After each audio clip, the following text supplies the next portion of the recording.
Well, good evening. It's wonderful to be here at the University of Notre Dame, and I want to begin by Sorry. I We're going to begin each speech with me checking with the timekeeper to make sure that he's ready, and then the timekeeper is going to hit go, and then you get to go. All right. So you go when I say begin. Sorry for jumping the gun. Professor Craig gets the first word in the debate. Dr. Harris gets the last word. Timekeeper, are you ready? This is 20 minutes. Begin. I want to begin by thanking the Center for Philosophy of Religion for the invitation to participate in tonight's debate. The question of the correct foundation of morality is one that is not only of tremendous academic interest, but also one that has enormous practical application for our lives. Now, to begin with an important point of agreement, Dr. Harris and I agree that there are objective moral values and duties. To say that moral values and duties are objective is to say that they are valid and binding independent of human opinion. For example, to say that the Holocaust was objectively evil is to say that it was evil even though the Nazis who carried it out thought that it was good. And it would still have been evil even if the Nazis had won World War II and succeeded in brainwashing or exterminating everyone who disagreed with them so that everybody thought the Holocaust was good.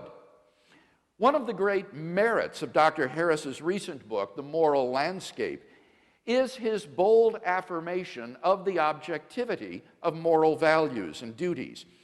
He inveighs against what he calls the overeducated, atheistic, moral nihilists and relativists who refuse to condemn as objectively wrong terrible atrocities like the genital mutilation of little girls.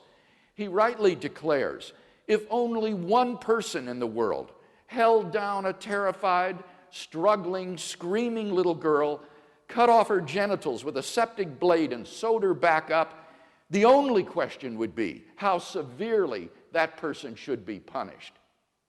What is not in question is that such a person has done something horribly, objectively wrong. The question before us this evening, then, is what is the best foundation for the existence of objective moral values and duties? What grounds them? What makes certain actions objectively good or evil, right or wrong? In tonight's debate, I'm going to defend two basic contentions. First, if God exists, then we have a sound foundation for objective moral values and duties. And second, if God does not exist, then we do not have a sound foundation for objective moral values and duties. Now notice that these are conditional claims. I shall not be arguing tonight that God exists. Maybe Dr. Harris is right, that atheism is true. That wouldn't affect the truth of my two contentions. All that would follow is that objective moral values and duties would then, contrary to Dr. Harris, not exist. So let's look at that first contention together. If God exists, then we have a sound foundation for objective moral values and duties. Here, I want to examine two subpoints with you. First, theism provides a sound foundation for objective moral values. Moral values have to do with what is good or evil. On the theistic view, objective moral values are grounded in God. As St. Anselm saw, God is by definition the greatest conceivable being, and therefore the highest good. Indeed, he is not merely perfectly good, he is the locus and paradigm of moral value. God's own holy and loving nature provides the absolute standard against which all actions are measured. He is, by nature, loving, generous, faithful, kind, and so forth. Thus, if God exists, objective moral values exist, wholly independent of human beings. Second, theism provides a sound foundation for objective moral duties. On a theistic view, objective moral duties are constituted by God's commands. God's moral nature is expressed in relation to us in the form of divine commandments, which constitute our moral duties or obligations. Far from being arbitrary, God's commandments must be consistent with his holy and loving nature. Our duties, then, are constituted by God's commandments, and these, in turn, reflect his essential character. In the Judeo-Christian tradition, the whole moral duty of man can be summed up in the two great commandments. First, you shall love the Lord your God with all your strength and with all your soul and with all your heart and with all your mind. And second, you shall love your neighbor as yourself. On this foundation, we can affirm the objective rightness of love, generosity, self-sacrifice, and equality, and condemn as objectively wrong selfishness, hatred, abuse, discrimination, and oppression. In summary, then, theism has the resources for a sound foundation for morality. It grounds both objective moral values and objective moral duties. And hence, I think it's evident that if God exists, we have a sound foundation for objective moral values and duties. Let's turn then to my second contention, that if God does not exist, then we do not have a sound foundation for objective moral values and duties. Consider first the question of objective moral values. If God does not exist, then what basis remains for the existence of objective moral values? In particular, why think that human beings would have objective moral worth? On the atheistic view, human beings are just accidental byproducts of nature, which have evolved relatively recently on an infinitesimal speck of dust called the planet Earth, and which are doomed to perish individually and collectively in a relatively short time. On atheism, it's hard to see any reason to think that human well-being is objectively good, any more than insect well-being or rat well-being or hyena well-being. This is what Dr. Harris calls the value problem. The purpose of Dr. Harris's book, The Moral Landscape, is to explain the basis on atheism of the existence of objective moral values. He explicitly rejects the view that moral values are Platonic objects existing independent of the world. So, his only recourse is to try to ground moral values in the natural world. But how can you do that, since nature in and of itself is just morally neutral? On a naturalistic view, moral values are just the behavioral byproducts of biological evolution and social conditioning. Just as a troop of baboons exhibit cooperative and even self-sacrificial behavior because natural selection has determined it to be advantageous in the struggle for survival, so their primate cousins, Homo sapiens, have evolved a sort of herd morality for precisely the same reasons. As a result of sociobiological pressures, there has evolved among Homo sapiens a sort of herd morality which functions well in the perpetuation of our species. But on the atheistic view, there doesn't seem to be anything that makes this morality objectively binding and true. The philosopher of science, Michael Ruse, reports, the position of the modern evolutionist is that humans have an awareness of morality because such an awareness is of biological worth. Morality is a biological adaptation, no less than our hands and feet and teeth. Considered as a rationally justifiable set of claims about an objective something, ethics is illusory. I appreciate that when somebody says, love thy neighbor as thyself, they think they are referring above and beyond themselves. Nevertheless, such reference is truly without foundation. Morality is just an aid to survival and reproduction, and any deeper meaning is illusory. If we were to rewind the film of human evolution and start anew, people with a very different set of moral values might well have evolved.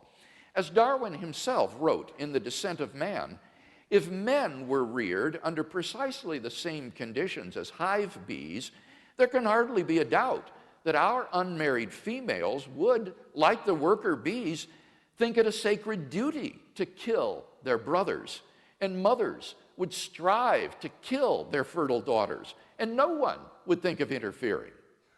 For us to think that human beings are special and our morality is objectively true is to succumb to the temptation to speciesism, that is to say, an unjustified bias in favor of one's own species.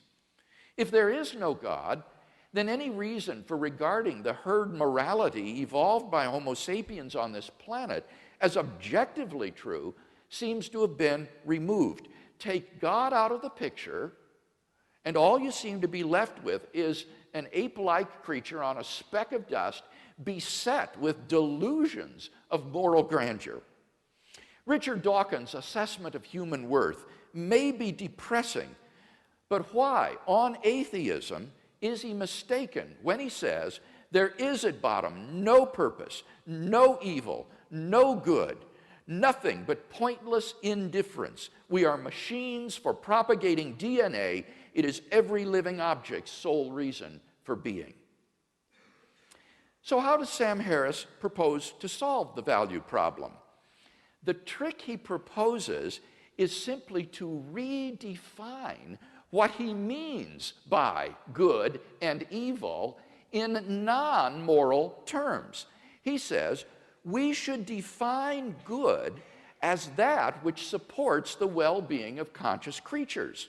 So, he says, questions about values are really questions about the well-being of conscious creatures. And therefore, he concludes, it makes no sense to ask whether maximizing well-being is good. Why not? Because he's redefined the word good to mean the well-being of conscious creatures. So, to ask, why is maximizing creatures' well-being good, is on his definition the same as asking, why does maximizing creatures' well-being maximize creatures' well-being? It's just a tautology. It's just talking in circles. So Dr. Harris has, quote unquote, solved the value problem just by redefining his terms. It's nothing but wordplay. At the end of the day, Dr. Harris isn't really talking about moral values at all. He's just talking about what's conducive to the flourishing of sentient life on this planet. Seen in this light, his claim that science can tell us a great deal about what contributes to human flourishing is hardly controversial. Of course it can, just as it can tell us what is conducive to the flourishing of corn or mosquitoes or bacteria. His so-called moral landscape, which features the highs and lows of human flourishing, isn't really a moral landscape at all. Thus, Dr. Harris has failed to solve the value problem. He hasn't provided any justification or explanation for why, on atheism, moral values would objectively exist at all. His so-called solution is just a semantical trick of an arbitrary and idiosyncratic redefinition of the terms good and evil in non-moral vocabulary. Second question, does atheism provide a sound foundation for objective moral duties? Duty has to do with moral obligation or prohibition, what I ought or ought not to do. Here, the reviewers of the moral landscape have been merciless in pounding Dr. Harris's attempt to provide a naturalistic account of moral obligation. Two problems stand out. First, natural science tells us only what is, not what ought to be the case. As philosopher Jerry Fodor has written, science is about facts, not norms. It might tell us how we are, but it wouldn't tell us what is wrong with how we are. In particular, it cannot tell us that we have a moral obligation to take actions which are conducive to human flourishing. So, if there is no God, what foundation remains for objective moral duties? On the naturalistic view, human beings are just animals, and animals have no moral obligations to one another. When a lion kills a zebra, it kills the zebra, but it doesn't murder the zebra. When a great white shark forcibly copulates with a female, it forcibly copulates with her, but it doesn't rape her. For none of these actions is forbidden or obligatory. There is no moral dimension to these actions. So if God does not exist, why think we have any moral obligations to do anything? Who or what imposes these obligations upon us? Where did they come from? It's very hard to see why they would be anything more than a subjective impression ingrained into us by societal and parental conditioning. On the atheistic view, certain actions such as rape and incest may not be biologically and socially advantageous, and so in the course of human development have become taboo, that is, socially unacceptable behavior. But that does absolutely nothing to prove that such acts are really wrong. Such behavior goes on all the time in the animal kingdom. On the atheistic view, the rapist who chooses to flout the herd morality is doing nothing more serious than acting unfashionably, the moral equivalent, if you will, of Lady Gaga. If there is no moral lawgiver, then there is no objective moral law. And if there is no objective moral law, then we have no objective moral duties. Thus, Dr. Harris's view lacks any source for objective moral duty. Second problem, ought implies can. A person is not morally responsible for an action which he is unable to avoid. For example, if somebody shoves you into another person, you're not responsible for bumping into him. You had no choice. But Sam Harris believes that all of our actions are causally determined and that there is no free will. Dr. Harris rejects not only libertarian accounts of free will, but also compatibilistic accounts of freedom. But if there is no free will, then no one is morally responsible for anything. In the end, Dr. Harris admits this, though it's tucked away in the endnotes of his volume. Moral responsibility, he says, and I quote, is a social construct, not an objective reality. I quote, in neuroscientific terms, no person is more or less responsible than any other for the actions they perform.